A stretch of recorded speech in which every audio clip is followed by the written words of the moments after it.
नमस्कार, आदाब। Crime petrol के आज के इस एपिसोड में मेरा साथ दे रहे हैं मशहूर अभिनेता राजीव खंडेलवाल। राजीव, क्राइम पेट्रोल में आपका बहुत बहुत स्वागत है। Thank you so much Anoop. मुझे बहुत खुशी कि आज मैं इस शो पर हूँ, क्योंकि मैं जानता हूँ इस शो को पूरा हिंदुस्तान देखता है और इस शो ने हमारे देश में एक जागरूकता पैदा कर दी। I am really happy to be here. Crime patrol dial 100 के दिल्ली स्पेशल में आज का केस है दिल्ली में घटे एक ऐसे नरसंहार का जहां चंद ही मिनटों में 7 लोगों को मौत के घाट उतार दिया गया। एक आम इंसान की जिंदगी का एक आम दिन जब वो अपने परिवार के साथ कुछ खुशी के पल बिताने के लिए घर से बाहर निकलता है तो वो इस बात से पूरी तरह से अनजान होता है कि उसे आज मौत का सामना करना पड़ेगा।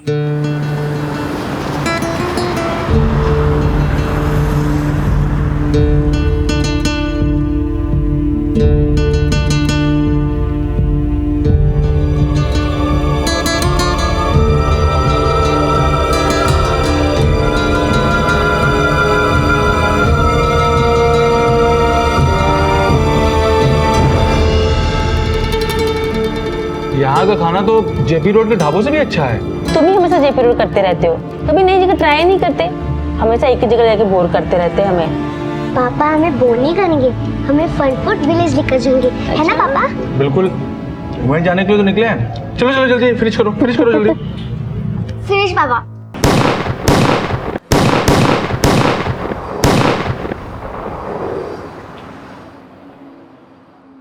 कुछ ही पलों में रविन का हंसता खेलता परिवार मौत की आगोश में चला गया। अचानक हुए इस हमले में 7 बेकसूर लोग मारे गए। कौन थे ये हमलावर और मरने वालों का क्या कसूर था?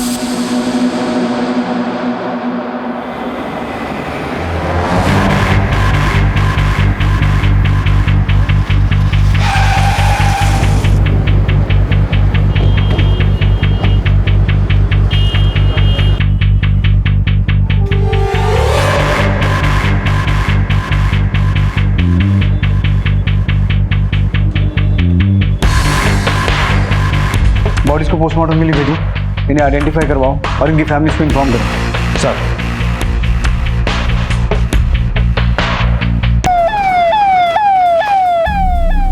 हॉस्पिटल लेके जाओ, सेव हिम क्विक। किलर्स 3 लड़के थे, क्रिकेट यूनिफॉर्म में, बाइक पे आए थे। आरटीओ बोथ, बीट चौकी, हर जगह अलर्ट भेजो, क्विक। सर।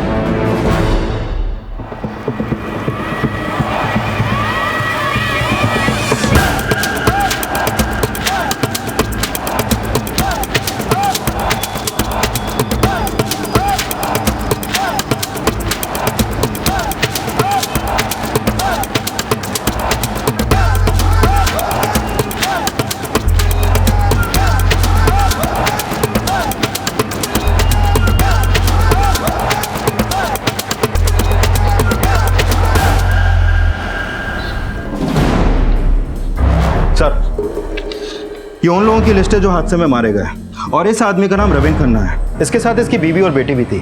विकासपुरी का रहने वाला है, फैमिली में और कोई भी नहीं है सर। इस फैमिली के अलावा ये जो लोग हैं, ये कौन है? सर, ढाबे के 2 वेटर्स के अलावा 3 लोग और थे जो खन्ना फैमिली के आगे वाले टेबल पर बैठे थे। पहला अश्विन दीवान बिल्डर्स का मालिक। दूसरा वरुण बलियान, सोशल वर्कर। लेकिन सर, तीसरे की बॉडी आइडेंटिफाई नहीं हुई है। वरुण बलियान, ये नाम कुछ सुना सुना सा लग रहा है। सर, ये एकता पार्टी के प्रदेश अध्यक्ष धीरेन बलियान का छोटा भाई है। तो कहीं इन मर्डर्स के पीछे कोई पॉलिटिकल कनेक्शन तो नहीं है, या फिर कोई लैंड माफिया गैंग? सर, मुझे लग रहा है किलर्स के टारगेट पे वरुण, अश्विन या फिर उस तीसरे आदमी में से कोई एक है, या फिर ये तीनों। लेकिन फायरिंग में खन्ना फैमिली और ढाबे के लोग भी शिकार हुए हैं। वर्मा, टारगेट पे खन्ना फैमिली भी हो सकती है। एक काम करो, ये जितने भी लोग हैं सबका बैकग्राउंड चेक करो, पता करो इनका आपस में कोई कनेक्शन तो नहीं है। Okay sir. और वो जो 3 किलर्स क्रिकेट यूनिफॉर्म में देखे गए थे, उनकी कोई इन्फॉर्मेशन मिली? नहीं सर, अभी कुछ पता नहीं चला है।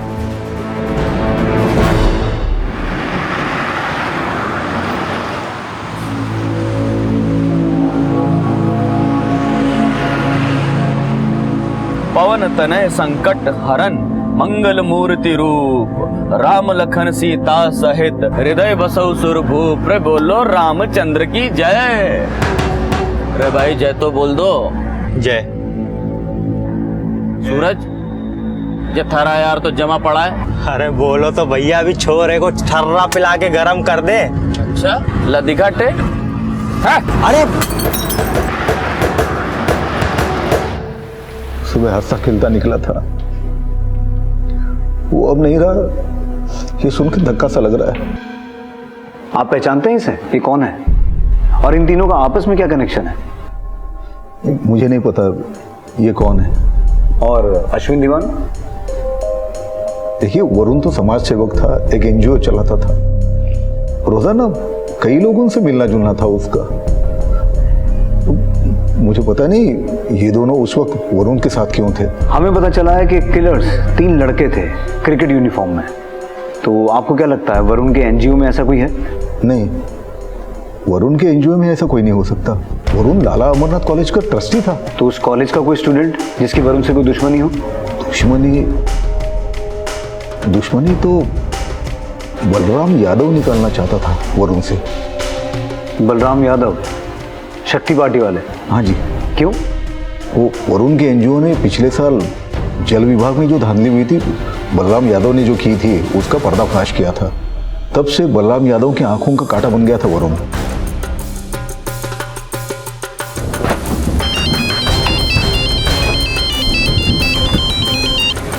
हाँ बोलो वर्मा। सर, बिजवासन में एक लावारिस बाइक मिली है और मुझे लगता है ये बाइक क्रिकेटर की यूनिफॉर्म में आए उन किलर्स ने यहाँ चोरी होगी। बिजवासन? इसका मतलब है उन्होंने किसी और व्हीकल से बॉर्डर क्रॉस किया होगा। एक काम करो, हरियाणा पुलिस को तुरंत अलर्ट करो और राजस्थान पुलिस को भी। नजफगढ़ से बिजवासन जहां जहां भी सीसीटीवी लगे हैं वहां से पता करो, शायद उनका चेहरा सामने आए। और वो जो बाइक मिली है पता करो किसके नाम पर रजिस्टर्ड है। Okay sir.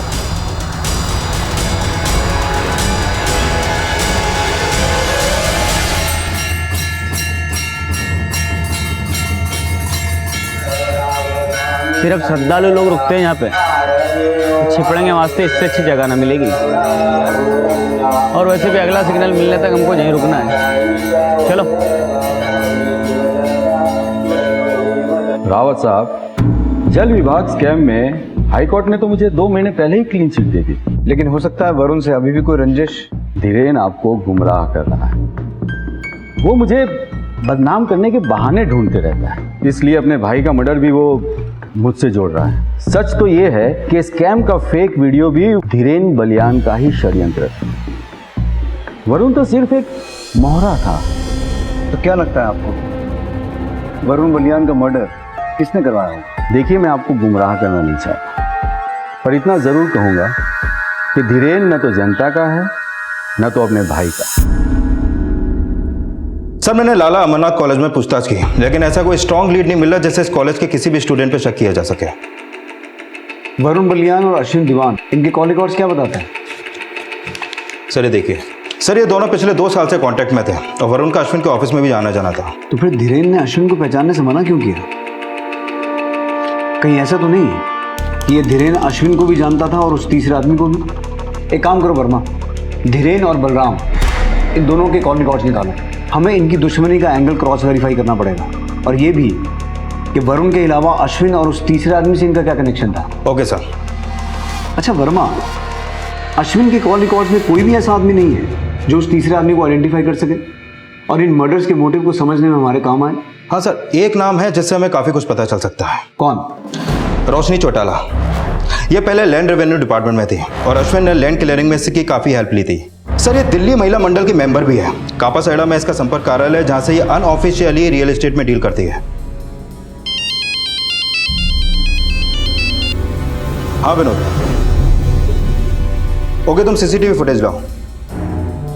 सर, एक पेट्रोल पंप की सीसीटीवी फुटेज में ट्रिपल राइडर क्रिकेटर्स कैप्चर हुए हैं। शायद ये वही किलर्स हों।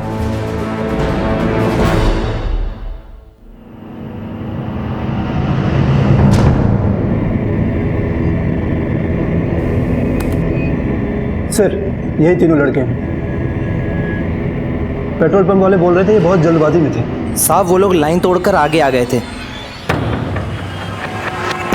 अरे लाइन में आओ। अबे डालेगा तू एक किल्ली। चल एक चल ना, डाल जल्दी डाल।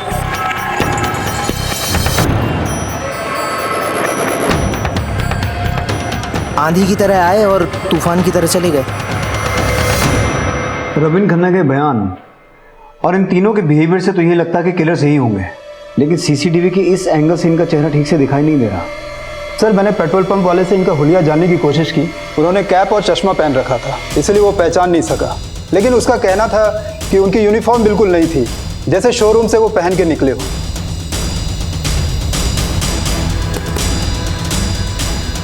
पता करो इस ब्रांड की क्रिकेट गियर नजरगढ़ के आसपास किस किस स्टोर में बिकती है। शायद यहीं से इनका चेहरा सामने आए। तब तक मैं रोशनी चौटाला से मिलके आता हूँ।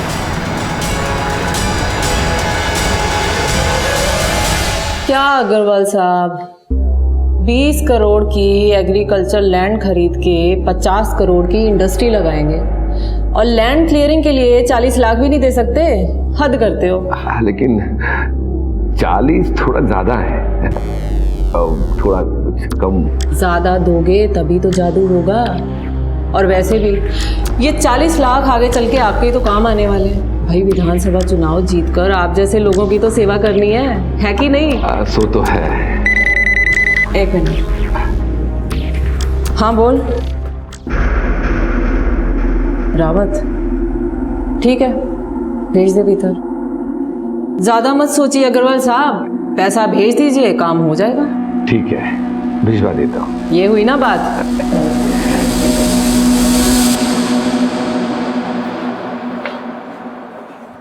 आइए आइए रावत साहब, बैठिए। चाय कॉफी कुछ? Thank you. नजफगढ़ के पास पंजाबी तड़का ढाबे में हुए शूट आउट के बारे में आपसे कुछ बात करनी थी। पता चला मुझे भी, बहुत बुरा हुआ। मैं तो खुद मृतकों के परिवार वालों से मिलने जाने वाली थी। तो आपको फिर ये भी पता होगा कि मरने वालों में एक अश्विन दीवान भी था, और हमें पता चला है कि आपसे उसका काफी मिलना जुलना था। हाँ, जब लैंड रेवेन्यू डिपार्टमेंट में थी मैं, तब ये लैंड क्लियरिंग के सिलसिले में रजिस्ट्रार ऑफिस में आना जाना लगा रहता था उसका। और वरुण बलियान? वो नेताजी का भाई जी, उससे कभी परिचय हुआ नहीं मेरा। और ये इसे पहचानती हैं आप? नहीं तो। रोशनी जी, हमें लगता है कि ये फायरिंग अश्विन दीवान, वरुण बलियान और इस तीसरे आदमी को मारने के लिए हुई है। क्या लगता है आपको, ये काम कौन करवा सकता है? और किसी का तो पता नहीं, लेकिन ये अश्विन दीवान का माधव गोयल के साथ एक पंगा था। माधव गोयल?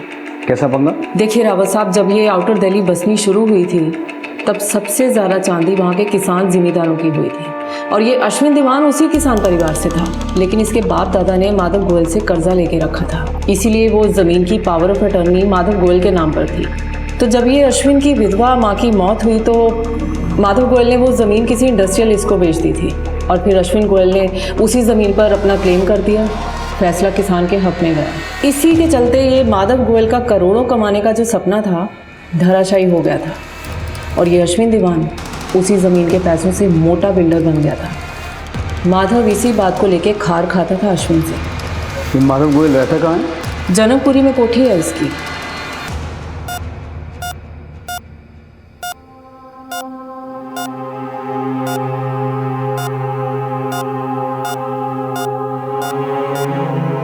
एक तरफ इस घटना का इकलौता चश्मदीद गवाह और विक्टिम रविन जिंदगी और मौत से जूझ रहा था, वहीं दूसरी ओर शक की सुई चारों ओर घूम रही थी। सब एक दूसरे पर शक जता रहे थे, लेकिन पुलिस के हाथ अभी कोई अहम सुराग नहीं लगा था। 7 लोगों को बेरहमी से मौत के घाट उतारने वाले वो 3 लोग अब भी पुलिस की गिरफ्त से बहुत दूर थे। लेकिन इसी दौरान पुलिस के हाथ उन 3 बाइक सवार हमलावरों के बारे में एक क्लू लगा।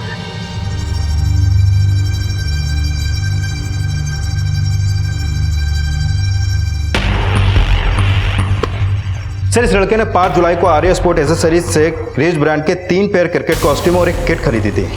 ये रही उसकी रसीद। मतलब साफ है वर्मा, ये लड़का और इसके दोनों साथी ढाबे पे आए।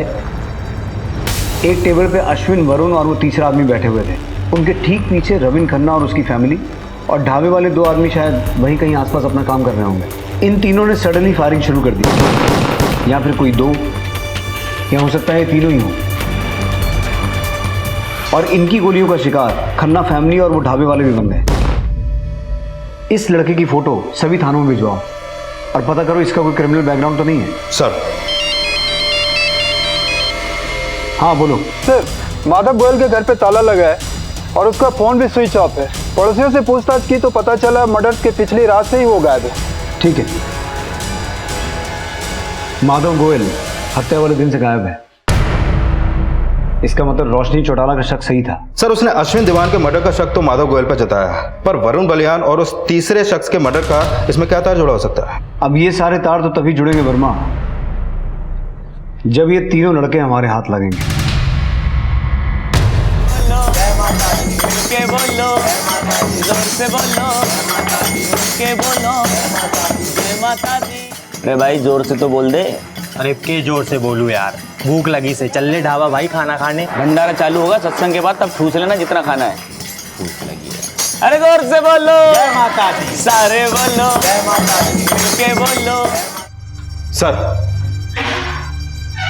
माधव गोयल पिछले 15 साल से रियल एस्टेट में डील कर रहा था और 1 महीने पहले अश्विन दीवान और इसके बीच एक लैंड डिस्प्यूट को लेकर केस चल रहा था। लेकिन सर, माधव गोयल का कोई क्रिमिनल बैकग्राउंड नहीं है और इसकी फोन लोकेशन के हिसाब से भी इसका नजफगढ़ में भी आना जाना नहीं था।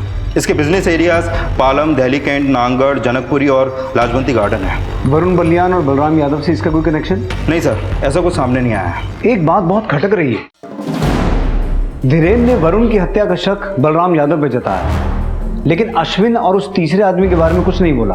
वहीं रोशनी ने अश्विन की हत्या का शक माधव गोयल पे जताया, लेकिन वरुण और उस तीसरे आदमी के बारे में कुछ नहीं बोली। और इन दोनों के सस्पेक्ट एक उत्तर तो दूसरा दक्षिण। कहीं ऐसा तो नहीं कि रोशनी और धीरेन की दिशाएं मिली हों और ये दोनों मिलकर हमें भटका रहे हो? सर, मुझे लग रहा है जब तक वरुण और अश्विन के साथ आया तीसरा आदमी आइडेंटिफाई नहीं होगा, तब तक ये केस भूल भुलैया में अटका रहेगा। भूल भुलैया में फंसकर ही पजल सॉल्व होते हैं वर्मा, और ये हमें भटकाने वाले जिस दिन हमारे जाल में फंसेंगे ना, इन्हें जेल में सांप सीढ़ी खेलना भी नसीब नहीं होगा। सर, डॉक्टर का फोन आया था, रविन खन्ना खतरे से बाहर है। अब हम मिल सकते हैं। Let's go. अब तक जितने भी नाम और सुराग सामने आए थे, वो इस सामूहिक हत्याकांड को कोई भी दिशा नहीं दे पा रहे थे। लेकिन पुलिस की उम्मीद तब जागी जब रविन को होश आया। सर,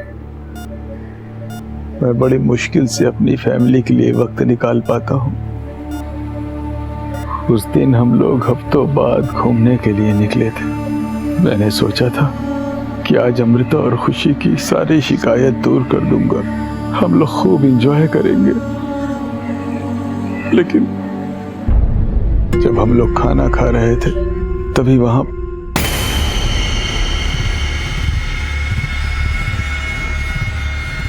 तीनों ने क्रिकेट यूनिफॉर्म पहन रखी थी। उनमें से एक ने आकर हमारे सामने वाले टेबल पर किसी का नाम पूछा। अश्विन दीवान? मैं हूं। तू कौन?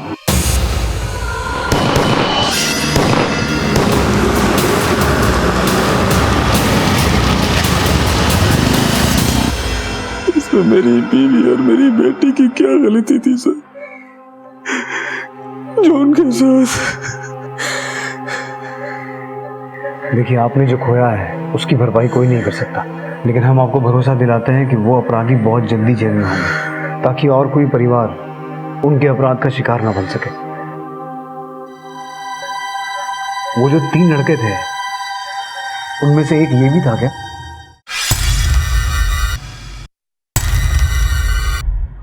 हाँ सर, ये था। जो और 2 लड़के इसके साथ थे, आप हमारे स्केच आर्टिस्ट को उनका हुलिया बता सकते हैं? सर, मैंने उन लोग को देखा तो था, लेकिन मुझे उनका चेहरा ठीक से याद नहीं है। लेकिन हाँ, उसके बारे में बता सकता हूँ, जो टेबल के पास आया था। रविन खन्ना के बयान के मुताबिक किलर्स ने पहले अश्विन को आइडेंटिफाई किया और फिर फायरिंग शुरू की। इसका मतलब है कि वो कॉन्ट्रैक्ट किलर्स थे जिनके टारगेट पे अश्विन था, और हत्या से ठीक 1 दिन पहले माधव गोयल का गायब हो जाना। इससे तो यही थ्योरी सामने आती है वर्मा, कि माधव गोयल ने ही उन किलर्स को हायर किया था। लेकिन सर, क्रिमिनल्स डेटा में इस लड़के का कोई क्रिमिनल रिकॉर्ड नहीं है जिसने क्रिकेट यूनिफॉर्म खरीदी थी, और जिस बाइक से वो आए थे वो चोरी की थी। जैसे ही दूसरे लड़के का स्केच तैयार हो, उसकी हिस्ट्री निकालो, या दूसरे से कुछ सामने आएगा। सर, मुझे लगता है इन किलर्स तक पहुंचने के लिए हमें मीडिया की हेल्प लेनी चाहिए। एक काम करो, एक प्रेस नोट जारी करो। Okay sir. नजफगढ़ के पंजाबी तड़का ढाबे में हुए शूट आउट में एक बड़ा खुलासा। पुलिस से प्राप्त सूचना के आधार पर फायरिंग करने वाले 3 शूटर में से पुलिस ने एक शूटर को आइडेंटिफाई कर लिया है। ये वही शूटर है जो उस दिन शूटर के साथ था। अगर इसके बारे में आपके पास कोई भी सूचना हो तो आप पुलिस हेल्पलाइन नंबर पर संपर्क करें। हेल्पलाइन नंबर है 18000। सूत्रों के हवाले से ये खबर मिली है कि इस हत्याकांड में किलर्स के टारगेट पे दीवान बिल्डर्स के मालिक अश्विन दीवान थे, जिसके साथ एकता पार्टी के प्रदेश अध्यक्ष धीरेन बलियान का छोटा भाई वरुण बलियान भी था। ऐसा माना जा रहा है इस हत्याकांड के पीछे बिजनेसमैन माधव गोयल का हाथ है, जो हत्या वाले दिन से फरार है।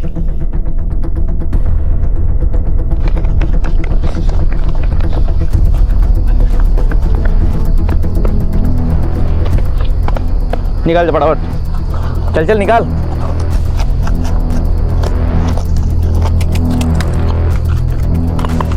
चल जल्दी। सर, ये हिस्ट्री शीटर है, सूरज नाम है इसका, हिसार का रहने वाला है। सर, इसकी पहचान होते वो क्रिकेट यूनिफॉर्म खरीदने वाले की पहचान हो गई। प्रमोद नाम है उसका, और सूरज के ही गांव का है। सर, ये दोनों पिछले 2 हफ्ते से गांव नहीं पहुंचे हैं और इन दोनों के फोन भी बंद है। हो सकता है वो तीसरा किलर भी हिसार का ही हो। सर, मैंने हिसार पुलिस में दोनों की इन्फॉर्मेशन भेज दी है, शायद तीसरे का भी कोई सुराग मिल जाए।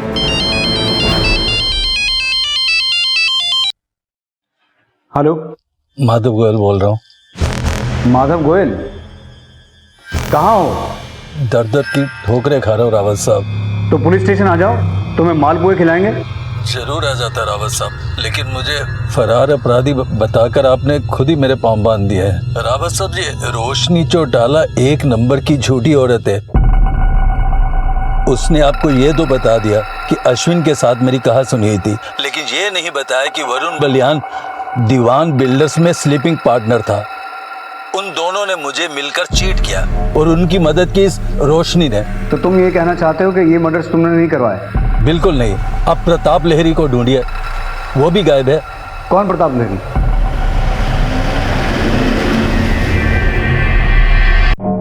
हेलो हेलो, आप जिस नंबर को डायल कर रहे हैं वो इस समय स्विच्ड ऑफ है। सर, मैंने वो नंबर सर्विलेंस पे डलवा दिया है। कोई फायदा नहीं है वर्मा, अब तक उसने सिम फेंक दिया होगा। पर सर, ये माधव गोयल ने फोन क्यों किया? अपनी सफाई दे रहा था कि इन हत्याओं के पीछे वो नहीं है। तो फिर कौन हो सकता है? उसका इशारा तो रोशनी चौटाला की तरफ था, लेकिन उसकी बातों से ऐसा लग रहा था कि टारगेट वरुण या अश्विन में से कोई एक नहीं बल्कि दोनों थे, और नाम उसने किसी प्रताप लहरी का भी लिया। प्रताप लहरी? पता करो वर्मा, इस नाम के आदमी का इस केस से क्या नाता हो सकता है। एक तरफ नामों की लिस्ट बढ़ती जा रही थी और दूसरी तरफ किलर्स अलर्ट हो चुके थे। ना तो अब तक किलर्स के हाइडआउट का पता चल पाया था और ना ही ये पता चल पाया था कि मरने वालों में से किलर्स के टारगेट पर कौन था। हर बढ़ता दिन पुलिस के लिए मुश्किलें और प्रेशर दोनों बढ़ाने वाला था।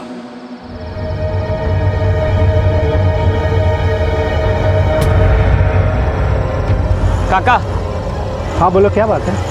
काका, हम लोग फाड़ना से आए हैं, यहाँ रुकने की जगह मिल जाती तो। जगह तो खाली नहीं है, लेकिन अगर तुम लोग ठहरना ही चाहते हो तो मंदिर के बरामदे में जाकर सो जाओ। लेकिन इस बात का ख्याल रहे, सुबह होने से पहले आरती जो होती है ना, उससे पहले निकल जाना। जी मेहरबानी।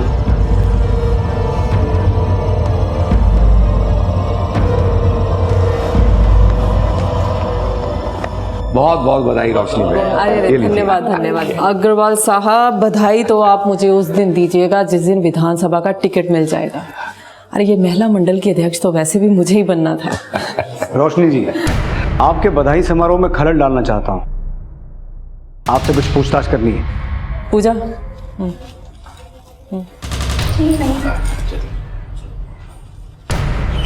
आप पहले मुंह तो मीठा कीजिए रावत साहब, बातें बाद में करेंगे। लीजिए। मुंह अगर मीठा कर लिया तो आपसे कड़वा नहीं बोल पाऊंगा। आप तो ऐसे बातें कर रहे हैं जैसे मैं ही अपराधी हूँ। हुआ क्या है? बैठिए। अरे बैठिए, बैठ के बात करते हैं, बैठिए। अब बताइए क्या अपराध किया है मैंने? प्रताप लहरी को नहीं जानती आप? हाँ, ये प्रताप लहरी, वो स्टेट एजेंट। जी। आपने उसके बारे में मुझसे पूछा ही कब था? मैंने आपको उसकी फोटो दिखाई थी। कौन सी फोटो दिखाई थी आपने? ये प्रताप लहरी है? जी। हे राम, लाश बन के तो बिल्कुल ही पहचान में ना आ रहा। ये लीजिए, इसका मतलब ये अश्विन और वरुण के साथ साथ इसका भी मर्डर हो गया। नजरों का धोखा बता के प्रताप लहरी को ना पहचानने का कारण तो खोज लिया आपने। अब इस बात की सफाई कैसे देंगी कि आपको ये भी नहीं पता था कि वरुण बलियान दीवान बिल्डर्स का स्लीपिंग पार्टनर था? Sleeping partner? मैं इस बारे में कुछ भी नहीं जानती। तो अब आप ये भी कहेंगे कि वरुण बलियान का उस जमीन में कोई शेयर ही नहीं था, जो जमीन आपने माधव गोयल से छीनकर उन दोनों को दिलवाई थी और जिसके बदले में आपने मोटी कमीशन भी खाई थी। कड़वा भी बड़ा मीठा बनकर बोलते हैं आप रावत साहब। आपसे आपकी उम्र नहीं, कमाई पूछ रहा हूँ। क्राइम ब्रांच वाले हैं आप। लोगों की उम्र तो उनका डेटा निकाल के पता कर ही लेते हैं, मेरी कमाई भी पता कर लीजिए। जाइए। चलिए, तय रहा, अगली बार सब कुछ पता करके ही मिलेंगे। रोशनी के बर्ताव में आए बदलाव ने पुलिस को चौंका दिया था। वहीं माधव गोयल की बातों ने भी रोशनी पर शक जताया था। यही वजह थी कि पुलिस रोशनी पर शक करने के लिए मजबूर हो गई। लेकिन रोशनी के इस बदलाव की वजह क्या थी? क्या रोशनी को इस बात पर यकीन था कि पुलिस उस पर गलत शक कर रही है, या फिर वो किसी बड़ी योजना को अंजाम देने वाली थी जिसके तार उन 7 लोगों से जुड़े थे जिनकी दिन दहाड़े हत्या कर दी गई थी? लेकिन अभी एक और बड़ा सवाल था, और वो था प्रताप लहरी, जिसका नाम माधव गोयल ने लिया था। सर, मैंने पता किया प्रताप लहरी सिर्फ स्टेट एजेंट ही नहीं बल्कि दीवान बिल्डर्स में एक स्लीपिंग पार्टनर भी था। मतलब इस केस की थ्योरी अब बिल्कुल साफ है। किलर्स के टारगेट पे दीवान बिल्डर्स के तीनों पार्टनर्स थे। कोई ऐसा है जिसके कहने पर किलर्स ने दीवान बिल्डर्स के तीनों पार्टनर्स को ही नहीं, दीवान बिल्डर्स नाम की कंपनी का ही सफाया कर दिया। लेकिन सवाल ये उठता है कि दीवान बिल्डर्स का ऐसा दुश्मन है कौन? हाँ बोलो विनोद।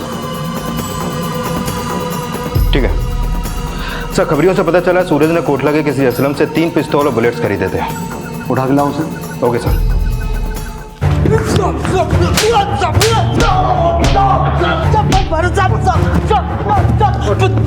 मैं बताता हूँ साहब, मैं बताता हूँ। हाँ साहब, मैंने इस सूरज को हथियार बेचे थे। कब बेचे थे? 2 हफ्ते पहले। उसको मेरा नंबर कहाँ से मिला मुझे नहीं पता, बस उसने पैसे दिए और मैंने उसे हथियार बेच दिए। किस नंबर से फोन किया था? असलम ने जो नंबर दिया था वो पिछले 2 हफ्ते से बंद है, लेकिन 2 दिन पहले सिर्फ 5 मिनट के लिए ऑन हुआ था। तब उसकी लोकेशन जयपुर के एक मंदिर की थी।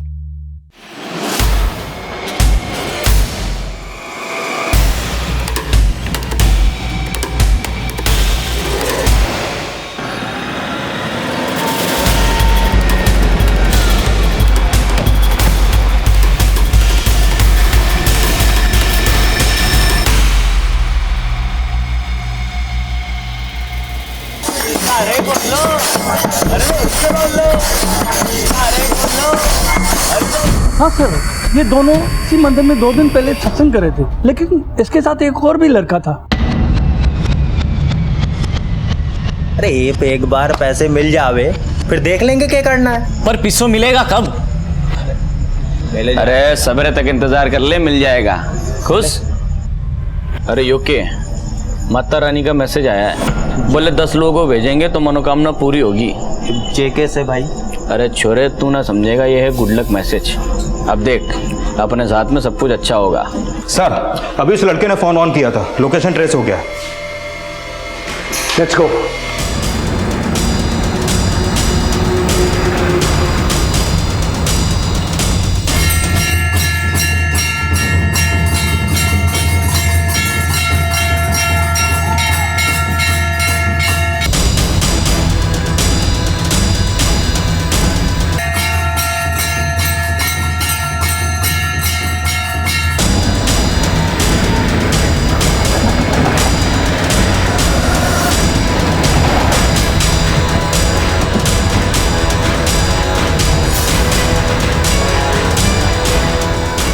उन लोगों के पास गन्स हैं, लेकिन मंदिर है, जब तक मैं न कहूं तो गोली नहीं चलाएगा। सर,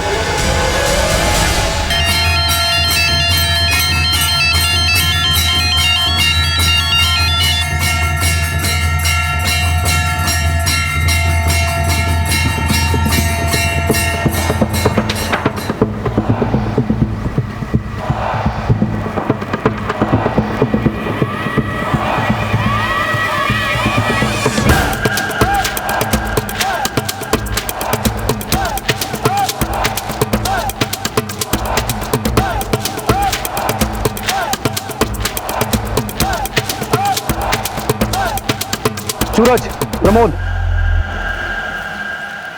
भागने की सोचना भी मत। तुम्हें चारों तरफ से घेर लिया है।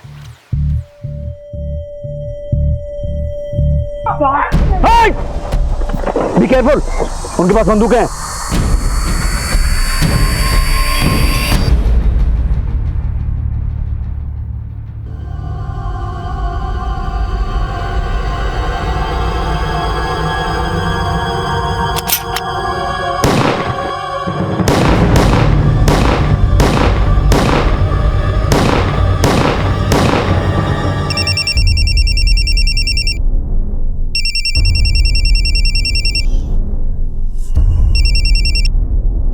तो नेताजी, हो गया टिकटों का बंटवारा?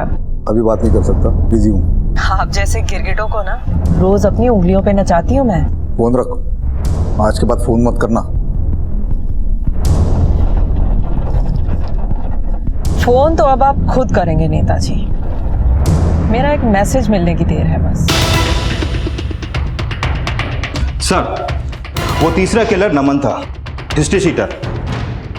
अभी 1 महीने पहले ही वो जेल से पेरोल पे छूटा है। ये तीनों का लीडर था और इसने ही सूरज से असलम को कॉल करवाया था। उस नंबर के कॉल रिकॉर्ड से पता चला कि ये लगातार एक नंबर से टच में था।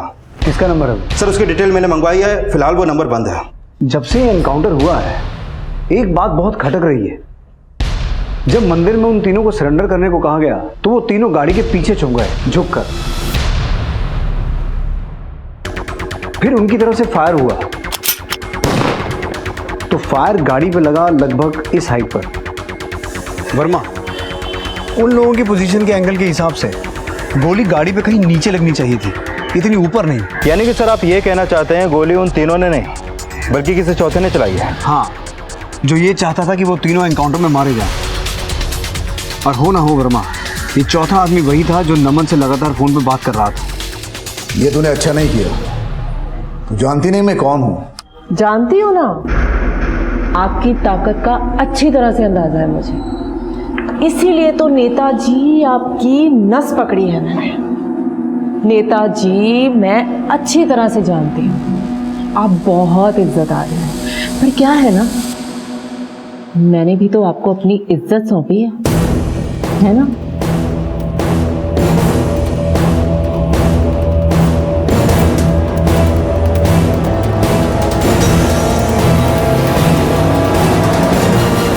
साहब, यही हो रही है। ठीक है, तुम जाओ।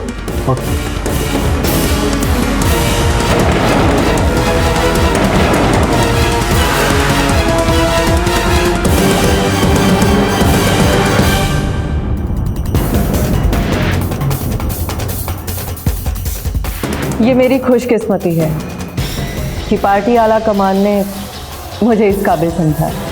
मीडिया के जरिए मैं देश की जनता और अपनी पार्टी को यही विश्वास दिलाना चाहती हूँ कि मैं सबकी अपेक्षाओं पर खरी उतरूंगी।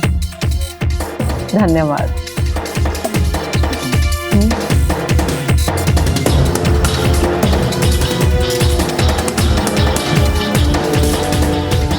सुनिए जरा।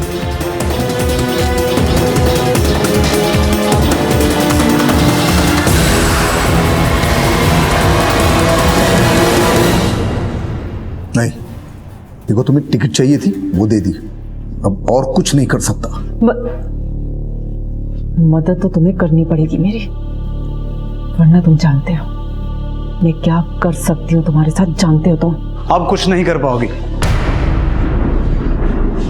तुम्हारा भाई विक्रम गिरफ्तार हो गया है और तुम्हारा भी पर्दाफाश हो गया है। ये क्या कह रहे हैं आप? तुम्हारे खिलाफ अरेस्ट वारंट है हमारे पास, रोशनी चौटाला। वैसे तो तेरी जबान बड़ी तेज चलती थी, आज अगर ताला लगाएगी तो ताला तोड़ना पड़ेगा। मैंने ही मारा है तीनों को।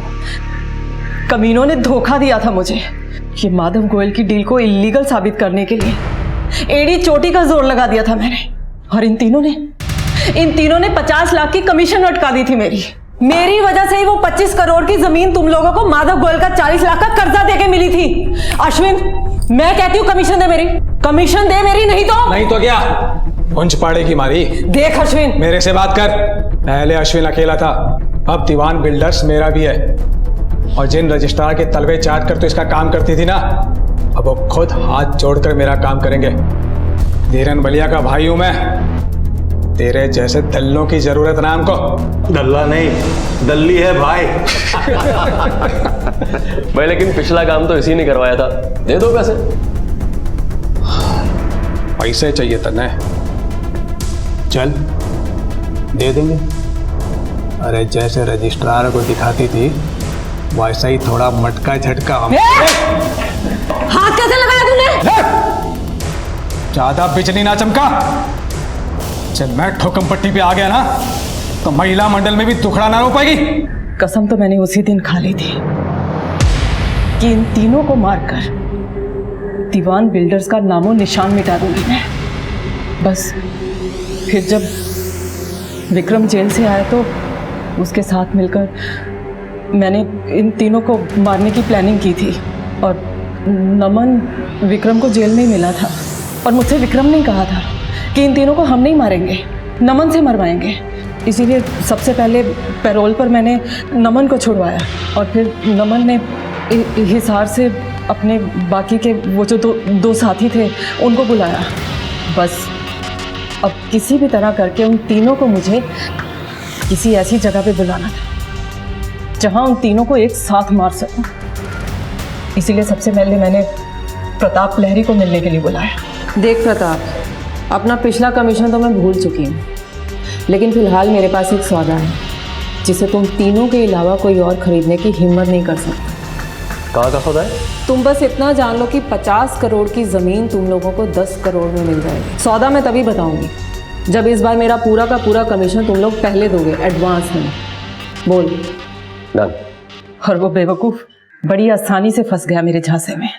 फिर उसने वरुण और अश्विन को फ़ोन लगाया और ये तीनों एक साथ मुझसे मिलने के लिए तैयार हो गए।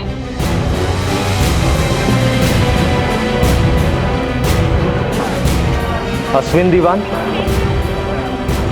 मैं हूं।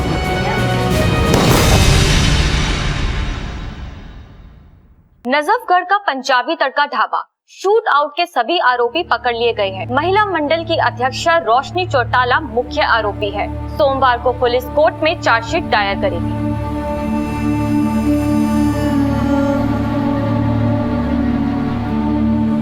हमारे देश में इंडियन आर्म्स एक्ट के अंतर्गत गन पॉलिसी बहुत स्ट्रिक्ट है, लेकिन अभी भी ऐसे कई राज्य हैं जहां पर इन जानलेवा हथियारों की खुलेआम खरीद फरोख्त होती है। हमारी सरकार से ये गुजारिश है कि वो गन पॉलिसी को और भी स्ट्रिक्ट बनाए ताकि किसी और बेकसूर को अपनी जान ना खोनी पड़े, वरना वो दिन दूर नहीं जब हमारे देश का हाल भी पश्चिम देशों की तरह होगा।